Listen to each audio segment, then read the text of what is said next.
തമ്മിൽ ഇല്ല എന്നുള്ളതും അതും വളരെ അപൂർവമായി സംഭവിക്കുന്ന കാര്യമാണ്. പാലക്കാട് നഗരസഭയിലാണ് ഏറ്റവും കൂടുതൽ പോളിംഗ് രേഖപ്പെടുത്തിയിരിക്കുന്നത്. തൊട്ടു പിന്നാലെ പിരായിരി പഞ്ചായത്തുമുണ്ട്, മാത്തൂറും കണ്ണാടിയുമുണ്ട്. ഒരിടത്തും കുറവാണ് എന്ന് പറയുവാൻ കഴിയുകയില്ല. ഒരേ രീതിയിലുള്ള പോളിംഗ് തന്നെയാണ് നാലിടങ്ങളിലും 3 പഞ്ചായത്തുകളിലും പാലക്കാട് നഗരസഭയിലും കാണാൻ കഴിഞ്ഞത്. ഏറ്റവും കൂടുതൽ വോട്ടർമാരുള്ളത് പാലക്കാട് നഗരസഭ അതിർത്തിയിലാണ്. അവിടെയും ധാരാളം ആളുകൾ വോട്ട് ചെയ്യാൻ രാവിലെ മുതൽ തന്നെ എത്തുന്നുണ്ടായിരുന്നു. പൊതുവെ നഗരസഭയിലെ ചില പ്രദേശങ്ങളിൽ എല്ലാ തെരഞ്ഞെടുപ്പുകളിലും പോളിംഗ് ശതമാനം കുറവാണ്. ആ ഭാഗങ്ങളിൽ ഒഴിച്ച് മറ്റുള്ള സ്ഥലങ്ങളിലെല്ലാം വലിയ രീതിയിൽ ആളുകൾ ക്യൂ ആയി തന്നെ വന്നിരുന്നു, ഏറെ നേരം കാത്തു നിന്നിരുന്നു. കണ്ണാടി പഞ്ചായത്തിൽ നിന്നുള്ള ദൃശ്യങ്ങളാണ് ഇപ്പോൾ കാണുന്നത്. അവിടെ 3 മണിക്കൂർ പോലും ക്യൂ നിന്ന് വോട്ട് ചെയ്ത ഒരു വോട്ടറെ അല്പസമയം മുമ്പ് അരുൺ പരിചയപ്പെടുത്തുകയുണ്ടായി. അങ്ങനെ വളരെയധികം പ്രചാരണങ്ങളിൽ ഏത് രീതിയിലാണോ ആവേശം കണ്ടത് അതേ രീതിയിലുള്ള ആവേശം തന്നെ വോട്ടെടുപ്പിലും കാണുകയാണ് എന്ന പ്രത്യേകതയുമുണ്ട്. അത് പോളിംഗ് അവസാനിച്ചിട്ടും ഈ ദൃശ്യങ്ങൾ അതിന് തെളിവാണ്. പോളിംഗ് അവസാനിച്ചതിന് ശേഷമുള്ള ഇപ്പോഴത്തെ തത്സമയ ദൃശ്യങ്ങളാണ് കാണുന്നത്. ക്യൂവിൽ ഉണ്ടായിരുന്ന മുഴുവൻ പേർക്കും വോട്ട് ചെയ്യുവാനുള്ള അവകാശമുണ്ട്. അവർ ടോക്കൺ വാങ്ങി ഇപ്പോൾ വോട്ട് ചെയ്യുന്നതിന് വേണ്ടി കാത്തു നിൽക്കുകയാണ്.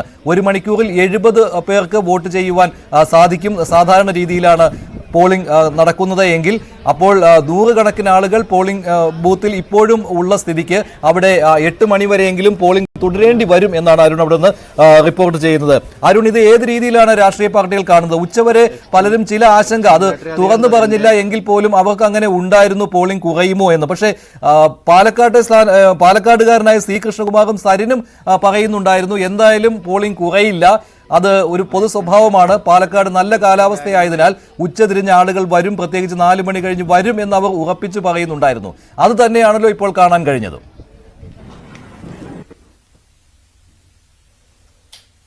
തീർച്ചയായിട്ടും രാഷ്ട്രീയ പാർട്ടികൾക്ക് ഇനി അത് അത്തരം ആശങ്കയില്ല. കാരണം അവരുടെ പരമാവധി വോട്ടുകൾ അവർ ബൂത്തുകളിൽ എത്തിച്ചു കഴിഞ്ഞു. വളരെ ചുരുക്കം ആളുകൾ മാത്രം ഈ ബൂത്തിലെത്തി തിരക്ക് ഏറുമ്പോൾ വോട്ട് ചെയ്യാതെ പോയിട്ടുണ്ട്, മടങ്ങിയിട്ടുണ്ട്. പക്ഷേ പരമാവധി ആളുകളെ ബൂത്തിൽ എത്തിച്ചു എന്നതിന്റെ ആത്മവിശ്വാസമാകാം ഒരുപക്ഷെ ഈ മുന്നണി നേതൃത്വത്തിലും മുന്നണി സ്ഥാനാർത്ഥികൾക്കും ഉള്ളത്. ഇപ്പോൾ കെ സുരേന്ദ്രന്റെ BJP സംസ്ഥാന അധ്യക്ഷൻ കെ സുരേന്ദ്രന്റെ ഒരു ഫേസ്ബുക്ക് പോസ്റ്റ് 4 മിനിറ്റ് മുമ്പ് വന്നിട്ടുണ്ട്. അദ്ദേഹം ഇങ്ങനെയാണ് സി കൃഷ്ണകുമാറിനെ വിജയിപ്പിക്കുക എന്ന പോസ്റ്റ് പങ്കുവച്ചുകൊണ്ട് അദ്ദേഹം പറയുന്നത്: വടക്കുനാഥിനു പിന്നാലെ വിശാലാക്ഷി സമേതനായ വിശ്വനാഥൻ, പാലക്കാട് വിജയം NDAക്ക് 3ാം സ്ഥാനത്ത് UDF. അതായത് BJP ഈ വോട്ടെടുപ്പ് അവസാന നിമിഷങ്ങളിലേക്ക് കടക്കുമ്പോൾ BJPയുടെ ആത്മവിശ്വാസം ഒന്നുകൂടി ഉറപ്പിച്ചുകൊണ്ട് BJP സംസ്ഥാന അധ്യക്ഷന്റെ ഫേസ്ബുക്ക് കുറിപ്പ് വന്നിരിക്കുന്നു. അവിടെ BJP വിജയം ഉറപ്പിച്ചിരിക്കുന്നു. രണ്ടാമത് LDF എത്തും. നേരത്തെയൊക്കെ UDF BJP NDA പോരാട്ടമെന്ന് അടിക്കടി പറഞ്ഞിരുന്ന BJP ഈ വോട്ടെടുപ്പ് കഴിയാറാകുമ്പോൾ ആ നിലപാട് മാറ്റുകയാണ്. 2ാം സ്ഥാനത്ത് ഇടതുമുന്നണി എന്ന് സൂചിപ്പിച്ചുകൊണ്ട് 3ാം സ്ഥാനത്ത് UDF എന്ന് BJPയുടെ സംസ്ഥാന അധ്യക്ഷൻ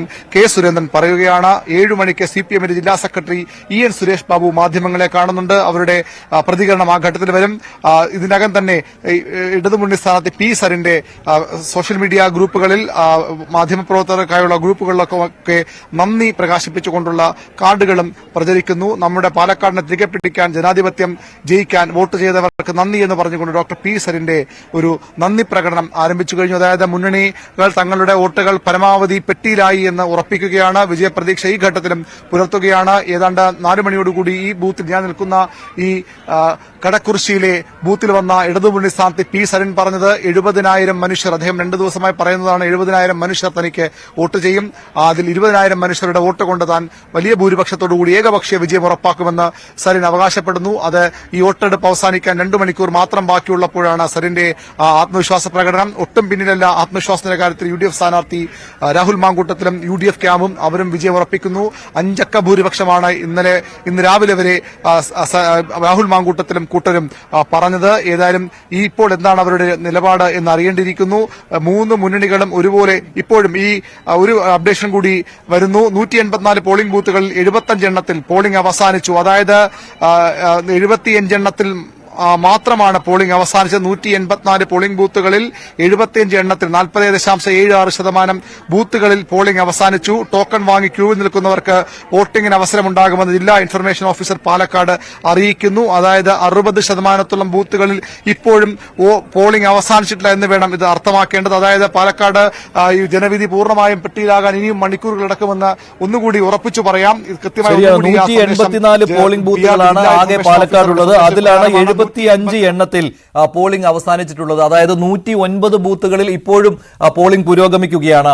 6 മണിക്ക് ശേഷവും ധാരാളം ആളുകൾ പല ബൂത്തുകളിലും ക്യൂവിലുണ്ട്. അതുകൊണ്ട് അവർ ടോക്കൺ വാങ്ങി ഇപ്പോൾ വോട്ട് ചെയ്യുന്നതിന് വേണ്ടി കാത്തു നിൽക്കുന്ന കാഴ്ചയാണ് ഇപ്പോൾ പാലക്കാട് നിന്ന് കാണാൻ കഴിയുന്നത്. TG സജിത്ത് കൂടി ചേരുന്നുണ്ട്. വെണ്ണക്കര എന്നുള്ള സ്ഥലത്താണ്. അവിടെയാണ് രാഹുൽ മാങ്കൂട്ടത്തിൽ ബൂത്തിൽ എത്തിയതിൽ പ്രതിഷേധിച്ചുകൊണ്ട് BJP ആദ്യം രംഗത്തെത്തുകയും പിന്നീട് അവിടെ ഒരു കൂട്ട സംഘർഷാവസ്ഥ ഉണ്ടാവുകയും ചെയ്തത്. സജിത്ത്, ഇപ്പോൾ എന്താണ് അവിടെ വോട്ടെടുപ്പ് പക്ഷേ തടസ്സപ്പെട്ടിരുന്നില്ലല്ലോ ഇല്ലേ? ഇപ്പോൾ എങ്ങനെയാണ് ബൂത്തിൽ ക്യൂ ഉണ്ടോ?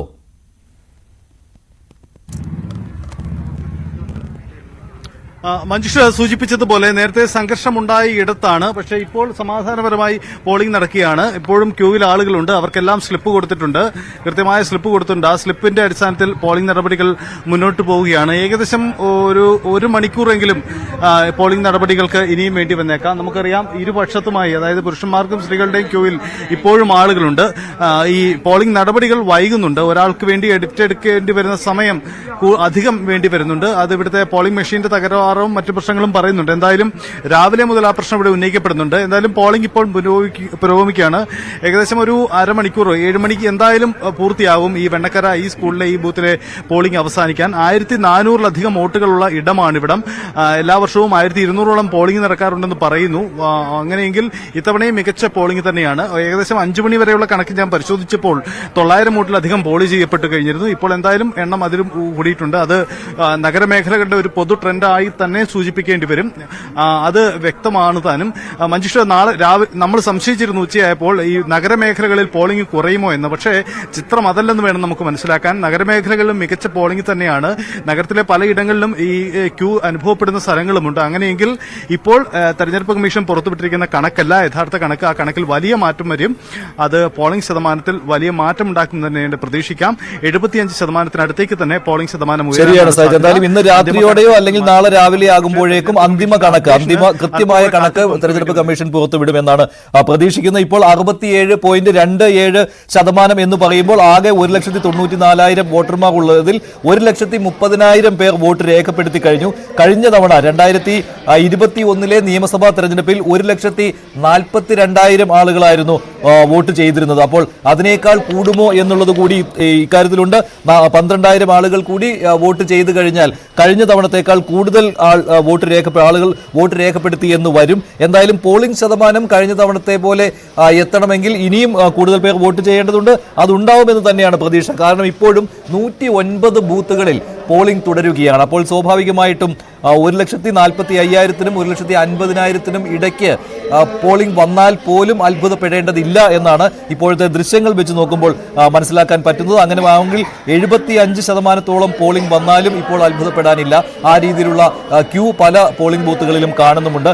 എന്താണ് സംഭവിച്ചത് എന്നുള്ള കാര്യം ഇപ്പോൾ വ്യക്തമാണ്. പോളിംഗ് മന്ദഗതിയിലായി പോയിരുന്നു ഇടയ്ക്ക്.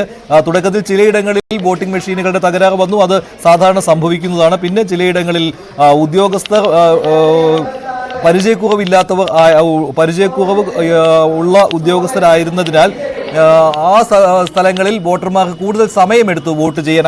അങ്ങനെയുള്ള പരാതി വോട്ടർമാരും സ്ഥാനാർത്ഥിയും പറഞ്ഞതാണ്. സി കൃഷ്ണകുമാർ രാവിലെ ഇത് പറഞ്ഞതാണ്. ചിലയിടങ്ങളിൽ കൂടുതൽ ഉദ്യോഗസ്ഥരെ നിയോഗിക്കുകയും ചെയ്തിരുന്നു. എന്തായാലും 6 മണി കഴിഞ്ഞപ്പോൾ വോട്ടർമാരുടെ ക്യൂ ആയിരുന്നു കാണാൻ കഴിഞ്ഞത്. അതിനാൽ ആ വോട്ടർമാരാണ് ഇപ്പോൾ വോട്ട് രേഖപ്പെടുത്തിക്കൊണ്ടിരിക്കുന്നത്. മുൻപ് നിയമസഭാ തെരഞ്ഞെടുപ്പിലും ലോക്സഭാ തെരഞ്ഞെടുപ്പിലും ഒക്കെ ഇത് കാണാറുള്ളതാണ്. പക്ഷേ ചേലക്കരയിലും വയനാട്ടിലും ഇത് കാണാനുണ്ടായിരുന്നില്ല. ചുരുക്കം ചില സ്ഥലങ്ങളിൽ മാത്രമായിരുന്നു അവിടെ 6 മണിക്ക് ശേഷവും പോളിംഗ് തുടരേണ്ടി വന്നത്. പക്ഷേ ഇവിടെ പാലക്കാട് അങ്ങനെയല്ല സംഭവിക്കുന്നത്. 109 ബൂത്തുകളിൽ പോളിംഗ് സമയം അവസാനിച്ചിട്ടും വോട്ടെടുപ്പ് തുടരുകയാണ്. പെട്ടെന്ന് തിരിച്ചെത്തിക്കഴിഞ്ഞാൽ പാലക്കാട് വാർത്തകൾ ഉണ്ടാവും. അതിനു പുറമെ പോൾ ഓഫ്